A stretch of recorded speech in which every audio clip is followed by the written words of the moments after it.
로마 군인이 입혀준 홍포를 입으신 주님의 몸에서는 찢긴 살과 패인 살 사이로 계속 피가 흘러내렸을 것입니다.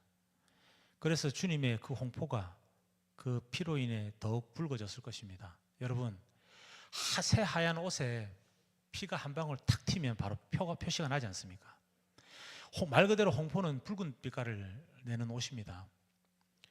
이 붉은 홍포가 주님께서 흐르는 피로 인해서 더 붉어졌다는 것입니다. 지금 이렇게 말씀을 전하고 있는 저도 몸에 수십 개의 흉터와 상처들이 있습니다. 주님이 겪었을 이 고통을 제가 감히 가늠을 할 수 없겠으나 조금은 짐작할 수 있는 것은 저도 비슷한 일들을 겪었기 때문입니다. 상처가 찢어져서 옷에 달라붙습니다. 그러면 그 피가 마를 무렵에 또 피가 흘러내립니다. 또 맞으면, 또 다치면. 그거를 여러 번 반복하면 나중에 살과 그 천이 들러붙어서 살에서 떨어지지가 않습니다. 설명할 수 없는 고통입니다. 예, 저는 지금 이 순간에 제가 그런 고통을 겪고 살아온 것에 너무 감사드립니다. 왜 그러냐고요? 주님의 아픔을 조금이나마 공감할 수 있기 때문입니다. 예전에는 저의 이 아픈 상처들, 힘들었던 시간들이 저주스러웠지만 제가 겪은 고통만큼 주님을 공감할 수 있는 것에 너무나 감사하다는 것입니다. 자, 여러분, 지금 이 세상은 주님을 조롱하고 모욕하는 무리들로 가득합니다. 예수님의 이름으로 온갖 악행을 저지르고 자신의 욕심을 채우는 이단 집단이 있습니다. 그리고 하나님이 어디 있냐며 교회 다니는 사람들한테 손가락질하는 사람들도 있습니다. 우리는 주님을 희롱하거나 시험하는 무리들 속으로 들어가서는 안 되는 것입니다. 자, 여러분, 오늘날 주님을 조롱하고 그 영광에 수모를 끼얹는 자들이 얼마나 많습니까? 예? 우리 주변만 한번 살펴보십시오. 교회 간다고 하면 욕합니다. 정말. 그 가서 뭐 하냐고. 거기 가면 뭐가 좋으냐고. 그런 하나님이 어디 있냐고. 다 그렇게 이야기합니다. 니나 잘해라고. 그런 시대 속에 살고 있는 것입니다. 만약에 보십시오. 여러분들이 지금 시대에서 그리스도를 왕이다 이렇게 고백하고 주님을 사랑합니다 하고 말하면서 살아가면, 예? 여러분은 주님께서 겪고 있는 이러한 조롱과 모욕을 이 세상에서 받게 된다는 것입니다. 그렇죠? 여러분, 주님께서는 우리가 당할 수치를 대신 당하신 것입니다. 우리 모두가 주님을 사랑함으로 받게 되는 수치와 환난이 있다면 주님을 생각하면서 기꺼이 감내할 수 있기를 바랍니다. 어렵습니다, 그게. 예, 사람은 자기중심적이고 자기가 조금 불편한 것을 참지 못합니다. 나와 생각이 다르고 내가 이해 안 되는 행동을 하는 사람을 보면은 용납할 수 없는 것이 바로 사람입니다. 그러나 여러분, 지금 시대를 살아가며 우리가 겪는 어떠한 수모와 조롱도 주님과 비교할 수가 없습니다. 피가 나는데 그 피가 마르기 전에 또 피가 흘러서 그 천이 살에 달라붙고, 주님이 그러셨을 것이죠. 붉은색 옷을 입었는데 그 옷이 더 선명하고 진한 붉은색으로 바뀌는 것입니다.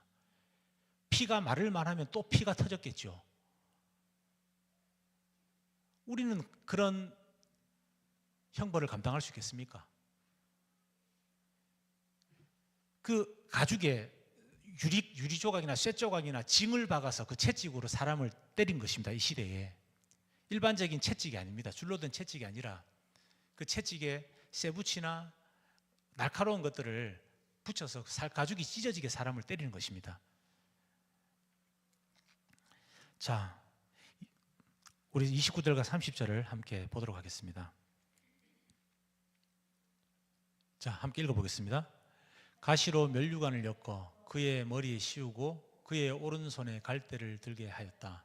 그리고 그분 앞에 무릎을 꿇고 유대인의 왕 만세 하고 말하면서 그를 희롱하였다. 또 그들은 그에게 침을 뱉고 갈대를 빼앗아서 머리를 쳤다. 자, 본절을 보면 로마 병사들이 주님을 때리고 조롱하는 장면이 나옵니다. 네, 수백 명이 둘러쌌습니다. 가시 면류관을 씌우고 주님이 최대한 많은 수치심과 모욕감을 느끼도록 조롱하고 있는 것입니다. 이 사람들이. 예, 그들이 할 수 있는 가장 정말 사람이 모욕감이 들고 기분 나쁜 방법으로, 가장 악랄한 방법으로 조롱하는 것입니다. 자, 시편을 보면 또 이와 같은 주님의 처지를 두고 이렇게 예언한 장면이 있는데요. 한번 보겠습니다. 시편 22장 16절 한번 보겠습니다. 자, 예언하기를 개들이 나를 둘러싸고 악한 일을 저지르는 무리가 나를 에워싸고 내 손과 발을 묶었습니다 라고 하였습니다. 여러분, 가시 면류관을 씌우고 그 머리를 갈대로 쳤다고 한 것을 주목해 보십시오. 자, 우리가 생각하는 갈대가 아닙니다.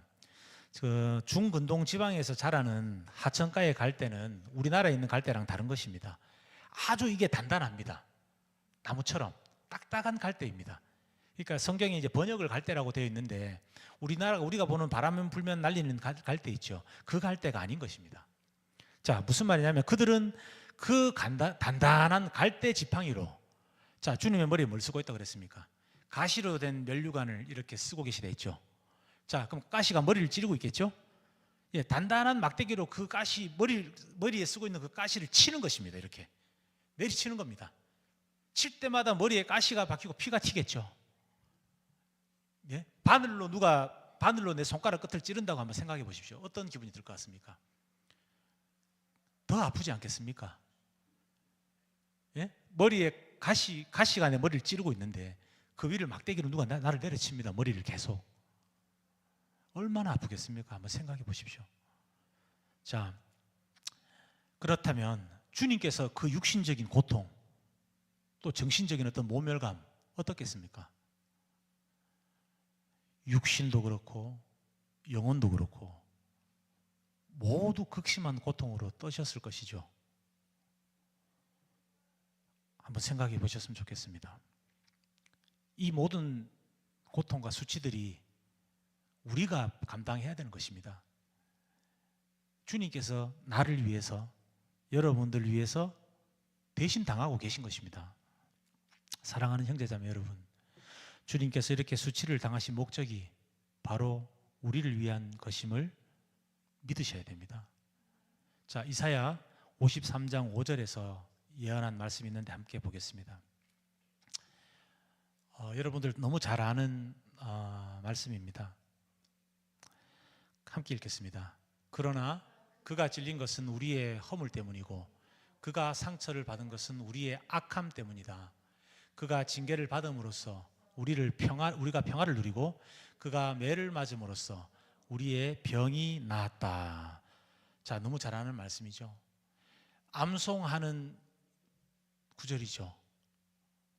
예, 단순히 성경을 알기 위해서 암송하는 구절로 생각하시면 안 됩니다.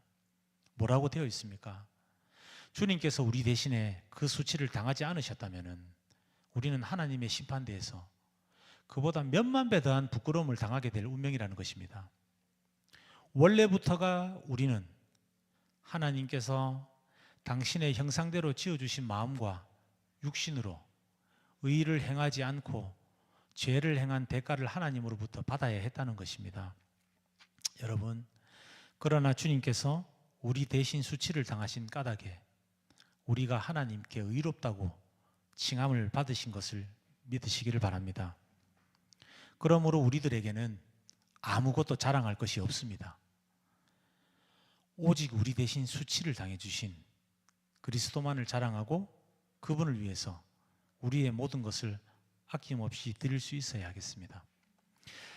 로마서 4장 25절과 베드로전서 2장 24절을 함께 보면서 이에 대해서 한번 생각해 봤으면 좋겠습니다. 자, 로마서 4장 25절 띄워주세요. 자, 함께 읽어보겠습니다. 예수는 우리의 범죄 때문에 죽임을 당하셨고 우리를 의롭게 하시려고 살아나셨습니다. 자, 베드로전서 2장 24절 함께 읽어보겠습니다. 그는 우리 죄를 자기의 몸에 몸서 지시고서 나무에 달리셨습니다. 그것은 우리가 죄에는 죽고 의에는 살게 하시려는 것이었습니다. 그가 매를 맞아 상함으로 여러분이 나음을 얻었습니다. 믿어지십니까? 여기서 말하는 그가 누굽니까? 주님이십니다. 예수님이신 것이죠. 우리가 받아야 할 우리 죄에 대한 수치와 모욕과 죄값을 주님께서 치르신 것입니다. 자, 사랑하는 형제자매 여러분, 주님께서 이 땅에 계신 동안 호의호식 하셨습니까? 예? 삼시세끼 고기 드시고, 예, 치킨 드시고 하셨습니까? 지금으로 말하면 명품 옷 입고 다니시고, 저 높은 자리에 서서 내가 이런 능력자니 나를 따르거라, 자기 영광을 스스로 받으셨습니까? 그렇죠. 그렇지 않으셨습니다. 그렇다면 주님께서 스스로 본인의 권위를 세우셨습니까?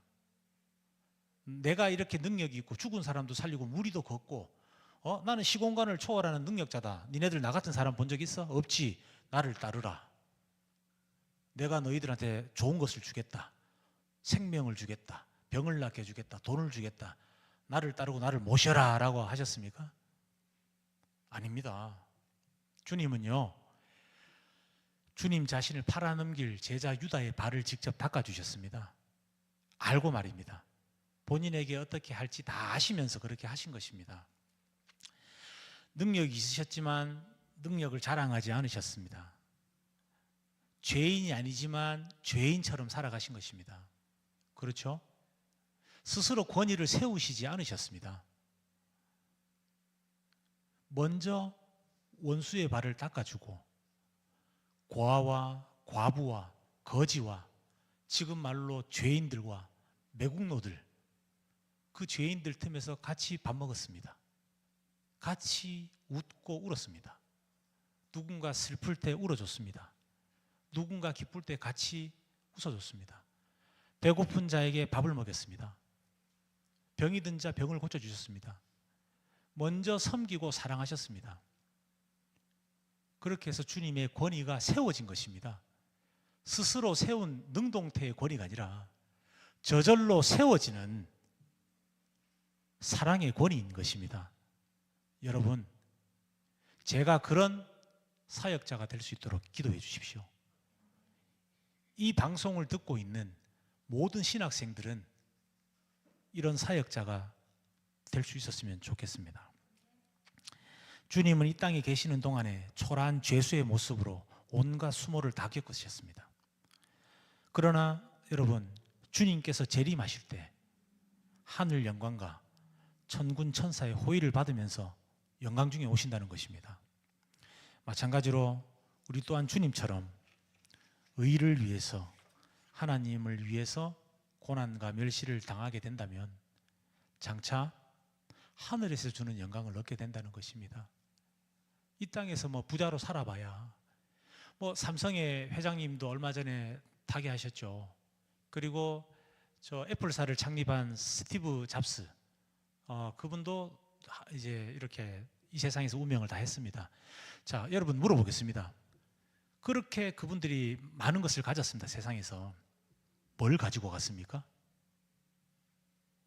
10원은커녕 본인이 이루어놓은, 이 땅에서 이루어놓은 10원 1원 한 장 가지고 가지 못했습니다. 단순히 돈뿐입니까? 이 땅에서 쌓은 명성, 유명세, 명예, 인맥, 아무것도 가지고 갈 수 없습니다. 그리스도인들은 주님을 사랑하게 되면 이 세상에서 모욕을 받게 되는 것이 이치입니다. 그 모욕과 그 수치를 견디고 살아간다면 하늘에서는 그 사람이 큰 자인 것입니다. 이 세상 사람들에게는 삼성 회장님이 큰 사람이고, 스티브 잡스가 유명한 사람이고, 유명한 아이돌, 한류 스타 가수들이 지나가면 우와 하겠죠. 와, 저 사람 사인 한번 받아봐야지, 손 한번 잡아봐야지. 이 세상에서 큰 자겠죠. 그러나 여러분, 주님을 위해 영광을 받는 여러분이 하늘나라에서 한류 스타고 스티브 잡스입니다. 하나님께는 그 사람들이 더 큰 자인 것입니다. 여러분, 삶 속에 찾아오는 고난과 환난이 있다면 오늘 말씀 속에서 만난 주님을 한번 떠올려 보시기를 바랍니다. 마음 깊이 한번 묵상해 보십시오. 부탁드립니다. 성경 내용을 말하는 뭐 그런 이야기가 아니라 내가 지금 그 자리에서 주님이 되어서 나의 죄가 아니라 뭐 내 옆에 있는 내 친구, 내 부모를 대신해서 이 환난과 고난을 겪고 있다고 한번 생각해 보십시오. 예? 여러분, 어려움이 있더라도 주님의 십자가를 함께 지고 주님과 함께 그 길을 걸어간다면 어떻겠습니까? 분명한 것은 어떠한 고난, 어떠한 환난도 기쁨으로, 감사함으로 이겨나갈 수 있는 그 힘을 주님께서 분명히 주시는 것입니다. 여러분, 이 사실을 믿어 의심치 않았으면 좋겠습니다. 자, 그렇다면 우리 삶에서 어떻게 적용하고 어떻게 살아가야 할까요? 자, 무거운 이야기를 했습니다. 자, 이 장면들을 상상해 보면 뭔가 이렇게 숙연해집니다. 뭔가 이렇게 어두운 생각이 듭니다. 무섭습니다. 그렇죠? 이런 고통을 사람이 현실에서 사실 이런 고문을 당하거나 이렇게 얻어맞는다는 것은 굉장히 드문 일입니다. 그렇죠? 민주주의 국가에서는 특히 일어날 수 없는 일이라고 할 수 있습니다. 여러분, 이 이야기를 듣고 우리 주님께 보답할 수 있는 길은 우리가 숙연하게, 경건하게, 엄숙하게 만 살아가서는 안 된다는 것입니다. 진중하고 겸손한 그런 열정으로 살아가야 된다는 것입니다. 이것을 기억한다면 우울하고 엄숙한 것이 아닙니다. 나의 열정, 나의 의로움 때문에 하는 그런 열정이 아니라 제가 방금 진중한 열정이라고 했죠. 제가 만든 말입니다. 겸손하고 진중한 열정. 어렵나요? 열정적인 삶을 살아야 됩니다. 하루하루. 이 주님의 이 고난과 나를 대신하여 진 이 십자가를 떠올린다면 물론 엄숙함과 숙연함도 필요하죠. 그러나 주님께서 진짜 뭘 기뻐하실지 생각해 보십시오. 미안한 마음에 쭈글쭈글하게 사는 자녀보다는 그래, 내가 이런 복을 받았고 주님께서 나를 위해 이 일을 하셨지. 그렇다면 하루하루 나는 주님이 주는 열정으로 살아가자. 그리고 주님께서 기뻐하시는 일을 하고 살자. 여러분, 주님께서 기뻐하시는 일이 뭔가 대단한 일이 아닙니다. 삼성전자나 회사에서는 실적이 많으면은 그것이 대단한 일을 한 것입니다. 보험사에서 영업왕을 하면 그것이 대단한 일을 한 것이죠. 주님께서 기뻐하시는 우리 성도의 삶은 뭔가 전도를 몇 명을 했느냐, 내가 성경을 몇십 번을 읽었다. 필요합니다. 그러나 그것이 다가 아닙니다. 대단한 일을 하는 것보다 주님을 생각하는 것입니다. 주님의 희생을 기억하고 살아가는 것이 보답한다는 것입니다. 나의 의를 위해서 교회에서 봉사를 열심히 하는 것이 중요한 것이 아닙니다. 지금 내 옆에 앉아있는 한 영혼을 깊이 이해하고 사랑할 수 있는 것, 지금 내가 맡은 자리가 회사원인지 목사인지 전도사인지 학생인지 각자의 자리가 있지 않습니까? 그 자리에 살아갈 때 주님을 기억하는 것입니다. 기억하고 주님의 마음을 이해하는 것입니다. 공감하는 것입니다. 그 공감한 마음을 내 옆에 사람에게, 내 옆에 형제 자매에게 느낄 수 있도록 하는 것입니다. 한 영혼 사랑하는 것입니다. 그것이 주님께서 기뻐하시는 것입니다. 많은 일을 하지 마십시오. 그냥 사랑하십시오. 주님의 마음으로 사랑하시면 됩니다.